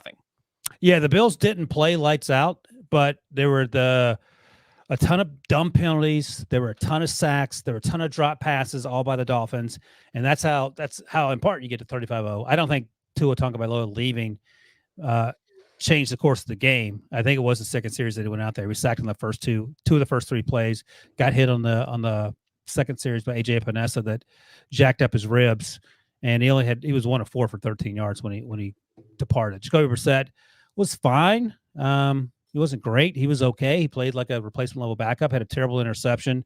But the Bills weren't even able to turn that into points because the Bills weren't exactly marching up and down the field. Josh Allen threw a not great interception as well. He misfired quite a bit, and it felt a lot like 2019 Josh Allen, not so much like 2020 Josh Allen. He did have some fantastic passes. He had Stephon Diggs and Dawson Knox had touchdowns. 17-33 and a 35-0 win is not great. Right. I mean, a lot of it's just Devin Singletary. Actually, they were able to run the ball, something they've never been able to do in the last 2 or 3 years. Singletary had a long touchdown run, 46 yards. But I think, I don't want to say this says more about the Dolphins than it does about the Bills. The Bills went on the road. They normally spank the Dolphins in recent years, so that's not a surprise. But I think it says something about the no-show Dolphins and their defense, which wasn't terrible. Like the defense was able to get off the field. But they couldn't do anything with it, and absolutely like zero. And I would imagine this loss probably obviously hurts the Dolphins, but it probably makes the Patriots a little bummed out that they lost last week in the way that they did. Yeah, if you're the Patriots, you feel like you'd be 2-0 and really have a stranglehold, not a stranglehold, but like have a half game lead on a leg up in that division. Yeah. Exactly. Yeah. And Brian Flores now 0-5 all time against the Bills as the coach of the Dolphins, and in those 5 games, the Dolphins have given up an average of 38.4 points per game. They literally are getting blown out in all of these games. I also think, by the way, I'm not trying to overstate it. I thought Tua played well in the preseason. He was okay last week. But if my man can't stay healthy, you're drafting a quarterback. And that's just the reality of it. You're signing one in the offseason. Or trading for Deshaun Watson. Or trading for Deshaun Watson because they were reportedly in that mix. So I think that's just something to keep an eye on. We'll see how long Tua's out. I think the X-rays came back negative according to the reports. I don't know what that means for a status this week, but it's unfortunate, but you got to stay healthy. Agreed completely. Okay. The Patriots, speaking of, beat the Jets 25-6. An easy win. Zach Wilson had 3 picks as well. Did not look particularly sharp. And he's young. 4 picks, excuse me. He's young. He's a rookie. He went up against Bill Belichick. A reason why this is one of my best bets, too. The Jets are not good. They've got talent. They got young talent there, but some pieces. But they're just not a good football team right now, and the Patriots took advantage. Yeah, so I stand corrected. Joe Burrow didn't have the worst game of the afternoon. It was Zach Wilson. Thank you. I think he had those 4 picks in the You can apologize to me and Joe Burrow, or just Burrow, or just me? Sorry, John. Thank you. Sorry, John. Sorry, Joe. 3 of the picks were definitely in the first half. 4 of them may have been, but there were some head scratchers there and a lot of off balance. Like I'm just throwing it up and seeing what happens type throws. And while Mac Jones will dink and dunk you to death, and a lot of times you're like, oh my God, this is so boring to watch. He doesn't turn the ball over. And that's a huge That is a big thing for the Patriots. Big thing for the Patriots. It's a big thing for the Saints too, by the way. But, he'll just, like I said, dink and dunk you to death. He'll throw the check down every single time, sometimes to the frustration of people watching when other guys are wide open. But the alternative to that is Zach Wilson just slinging the ball over the yard. And that's why it's sort of, you got to be careful. And I'm sort of talking to myself more than you guys. When you fall in love with these quarterbacks in college who play, at BYU, for example, and are just dominating guys, things change when you get in the NFL and everyone is a fantastic athlete and are doing things you've never seen before. Zach Wilson will get better. I don't know how much better and how soon. The best player on that team for me, the Jets, was Michael Carter, the UNC running back, who was a lot of fun to watch. He's explosive, man. The one thing I'll say about this game, it's hard to gauge how good the Patriots are because they lost last week, and it felt like Zach Wilson really gifted them this game. I mean, they only put up 260 yards of offense. Zach Wilson's 4 interceptions led to 17 points for New England. So it wasn't like New England's marching up and down the field. It's still Mac Jones. Yeah, I would push back because if you're Bill Belichick and the Pats, you come to this game thinking this is how we win this game. Getting 4 interceptions? No. From the rookie quarterback with no offensive line. Interceptions. Yeah, but 4 interceptions is an absurd number. He dominates rookie quarterbacks. You're not right. You're thinking we're lighting up the Jets with our offense. And by the way, Matt Nagy said after the game, we plan on getting 3 interceptions from Joe Burrow, and that's exactly what they did. Oh, he missed! He missed! Oh, and he may have pulled a hamstring or a muscle, and there is complete elation. You don't play the dunk music. You get dunk on yourself. Now you didn't actually say that. No, but you dunked on me like he did actually say that. Well, nobody would ever say that. We're making fun of you for Joe Burrow throwing 3 picks. Breech had to check real quick to make sure Nagy didn't in fact say that. It's like, no, we're dunking on you because Matt Nagy didn't say it. It's like, no, Joe Burrow is the one who threw back to back. All right, anyway, Breech, back picks. Breech, what I'm saying is that the Patriots offense is still a work in progress here. Sure. And so it'll be interesting when they are playing teams who are not the Jets and who are actually good, like say. Well, they should have beaten the Dolphins. The Bengals. I was going to say the Bengals. I was going to say they have, I don't know, Tom Brady and the Buccaneers coming up in 2 weeks. Sure. They should have beaten the Dolphins. And I thought Mac Jones actually played better in that game than he did in this game. The Patriots are what I thought they were going to be, which was try to win with defense and running the football and not expose Mac Jones. Yep. Yeah. That's what they've been doing. That's how they won. All right. Finally. Wow. We moved very quickly here. I wonder why. My goodness. Who was so motivated to get us through this podcast so quickly? How's that possible? I don't think I have 30 minutes. So if Brinson shows up with a raspy voice, we start steaming ahead at 3 times the speed.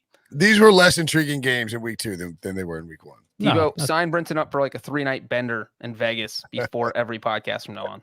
All right, don't waste some time. What's the last game? Broncos 23, Jaguars 14. The Broncos covered by 6. The under 45 heads. It was a great shot that I was telling you guys about of Trevor Lawrence, who also had a bad day, and Teddy Bridgewater meeting at midfield after the game. And in the background, you can see Jackson DeVille, the Jaguars mascot. He's like, I think he's launching himself into a pool or something, but it looks like he's just launching himself off the stadium. Off the top of the stadium. He's like, I can't take anymore. 200 feet later, head plants into the turf. Ironically, this is the first game since week 1 last year. There you go. There he is. Look right there. If you watch on the YouTube, you can right see above Teddy's head, you can see Jackson saying, I'm out. I love the idea that like he doesn't jump, he like flips himself off the right. Yeah. It's the first game since week 1 of 2020 that the Jaguars did not give up 24 points or more in a game. So, there it is. There's Jackson. There you go. Yeah, this feels like I mean, Debo mentioned moral victories for Eagles fans or himself in particular. I don't know what the moral of the story is if you're a Jaguars fan. Breech, you're accustomed to losing. What are you taking away from this game if you're a Jaguars fan? Well, that's awfully complimentary. Somebody has to be used to losing, Ryan. I say that, well, the bad thing is Trevor Lawrence threw for 73 yards in their opening possession, which was a touchdown. But that's the good side. Right. But then the downside is that he only threw for 45 more yards the rest of the game. Thanks. Not ideal. Bad day for rookie quarterbacks, by the way. Now, you say, like he only throws for 45 yards the rest of the game, but this was a 10-7 game at halftime, number 1. And number 2, Jacksonville could have been leading, but their kicker, Josh Lambo, who is usually Mr. Reliable, missed 2 field goals in the first half. So despite like how horribly their offense played, they were still in this.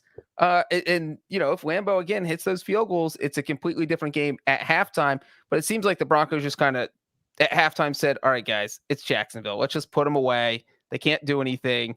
And then that's what they did. So I guess the silver lining here is that even though your quarterback only threw for 45 yards after the opening possession, you kept this respectable for the next 3 quarters. And then it's finally got a kickoff return. That's a weird moral victory to take. It's not a homecoming game. It's an NFL football game. Yeah.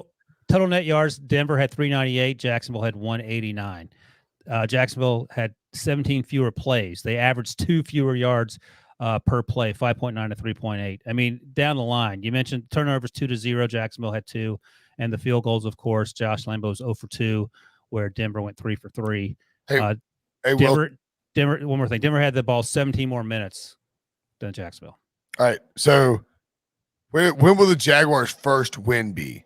Next week, they're Cardinals at home, at Bengals, Titans at home, Dolphins at home. I mean, it's going to have to be an upset because clearly they're not going to be favored in any of these games. But I mean, like a real. Oh man, what if the Bengals lose to the Jaguars? They're not going to. The Bengals. I won't show up for the podcast. The Bengals are going to beat them by 3 touchdowns. I'll show up in a Jacksonville costume if the Jaguars. Bengals. Yeah, I was going to say. I mean, the Cardinals are coming. The Falcons. Can they beat the Falcons? Are the Cardinals coming to Jacksonville? Is that where that game is? Yeah. Like, I feel like that may be one of those. I can see that. Like, everyone's going to bet on the Cardinals and pick the Cardinals, and I can see that being a weird upset. That might be their best bet. The Falcons. Where's that game, Breech? The Cardinals are minus. Oh, this line stinks. Cardinals are -7 at Jacksonville. I might take the Jaguars. What is the? Where's the Falcons game? It's later in the season. All right. I don't know. Okay. Well, I lost the schedule. That's fine. That could possibly it could be an opportunity if Matt Ryan isn't playing. If Josh Rosen's playing, then yeah, I think maybe that's the best case scenario. But I think their best chance might be Arizona this week. But then after that, it is at Jacksonville. Okay. Well, there you go. I don't know. And that's the thing is like weird things happen in Florida in September. We saw with the Packers because the humidity, you're not used to it. The Colts last year lost in week 1 in Jacksonville. The Colts did lose week 1 in Jacksonville. So to Gardner Minshew. By the way, the Falcons are 3-point dogs to the Giants on the road. Yeah, that's where we're at. Is that rock bottom? Is that no rock bottom? We're losing the Bengals. Oh, how would you even say that? I don't know. Let's get the winners and losers from this week. Wilson, we'll start with you, a winner. I'm going to take some of my own medicine. I don't know if that makes sense, but I'm going with the Raiders, who stopped my old Steelers there. But they're 2-0, first place in the division, and Derek Carr is a legit tied with the Broncos for first place. Legit MVP candidate, despite Brinson's best efforts to torpedo his career. So John Gruden, great at calling offensive plays, suspect at late game decision making, but it hasn't bitten them yet. The defense is playing pretty well, and they've done it, as Breech noted earlier in the podcast, despite some injuries. So congratulations to the Raiders. Well deserved. You're one of the best football teams in the NFL as we sit here. So good job. My winner is the Tennessee Titans. They got smoked in week 1. It looked like they were about to get smoked again. And then somehow someone got in touch with them at halftime and said, yo, you have Derrick Henry on your team. Give him the ball. And that's what they did. And they had what was it, Brinson? Seahawks are 52-0 and holding a 15-point lead or more at home. Yeah. Now 52-1 because of the Titans. It's a 52 straight game. Randy effing Bullock hits a game-winning field goal. Bullock. So we can now delete the soundbite, which makes me a winner. And you know what? I think this was a big one because it gives them some control in the AFC South, which all of a sudden is looking like an incredibly, incredibly horrible division. It's always been incredibly horrible. As for me, I will take Sam Darnold of the Carolina Panthers. You see Sam Darnold these post-game press conferences. Dude looks happy. He's not playing for Adam Gase anymore, not getting thrashed by the New York media, not having to play behind a terrible Jets offensive line with terrible mono. The mono. 26-38, 305 yards, 2 touchdowns and a pick. He's got Christian McCaffrey just dumping off to McCaffrey. Hits DJ Moore, finds Robbie Anderson. He has weapons. A good offensive coordinator, Joe Brady. I mean, I'm not saying Sam Darnold's back, and they haven't. They beat the Jets in week 1, man. But they did. I mean, the Saints. You take your business against the Saints. That's a big deal. I think this is huge. Sam Darnold may be the next in line for the Adam Gase dead cat bounce. Who's your loser, Wilson? The Miami Dolphins. They did not show up for the game today. They did everything wrong. They lost their starting quarterback in the second series after allowing him to get hit on every single drop back that he had prior to going out of the game. They were sacked 6 times. You're not going to win football games doing that. They had a ton of penalties, done a ton of drop passes. Jalen Waddle lost a fumble on a punt that obviously gave the ball back to the Bills in a situation near midfield. It goes on and on and on. There were no positive takeaways from that game. And not to say that they were going to beat the Bills at home, but they could have given themselves a chance. And instead of being 1-1 and tied with the Bills and the Patriots, they could be 2-0 and in first place by themselves. They did not do that. Now their quarterback situation is in limbo, and they did themselves no favors in that 35-0 shellacking at home against the Bills. My loser is the Minnesota Vikings and Vikings coach Mike Zimmer. Mike, you're the coach of the Vikings. Have you ever watched a Vikings game? Do you know about the history of this franchise? When you were going for a game-winning kick, you don't kick it. You keep driving until you get a touchdown. You just forget the field goal. That is what you do. Vikings kicking history, the kickers, everything. It's a house of horrors. And that is not what happened. Instead of trying to get his kicker closer, he assumed that 37 yards was close enough, and it was not. And now the Vikings are 0-2 with 2 gut-punching losses. I guess the upside is that they're only going to be 1 game out of first place. But, they are 2 plays away from being 2-0. And the gut-punching losses wear on you. So, poor Minnesota, you're my losers. My loser is the Los Angeles Chargers, because it feels like there's a chance with the Raiders playing well, the Broncos playing well. Obviously, the Chiefs are still there. They could be the only team that wasn't in 2-0. Easily could be the only team that's not 2-0 in that division. We're not for the Ravens' last-second win. And it might be possible. Like, you wouldn't play the Cowboys. I understand their offense is good, but you held them to 20 points. You have to be able to outscore the Cowboys if they score 20 points. If you hold Dallas to 20 points, you have to go win that game and get to 2-0.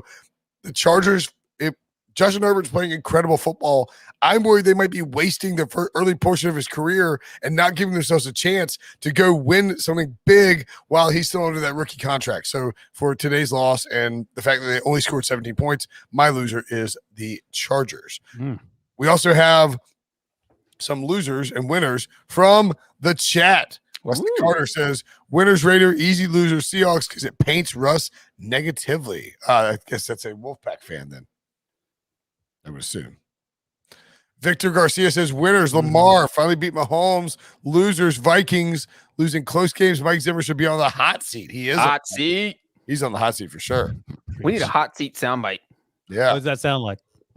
Ow! Because it's like that's the sound you make when you're sitting on a hot seat. You're screaming.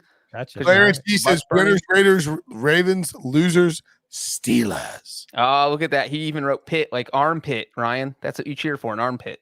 Well, Brinson liked that one. Hey, he's not wrong. Thank you, Clarence. Winner Andy Dalton.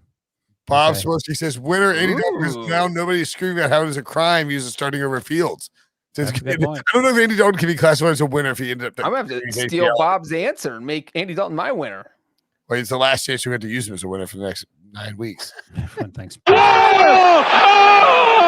Everyone thank Breech for his sacrifice. Yeah, thank you for your hard work and sacrifice, Breech. As the only Dalton fan on the podcast. Yes. Thank God we got to talk about Andy Dalton for the 50th straight Sunday in a row. All right. That's it. That's a tight podcast. Kept it tight. Sizzling grill, hot seat sound. I like that idea. That's the show.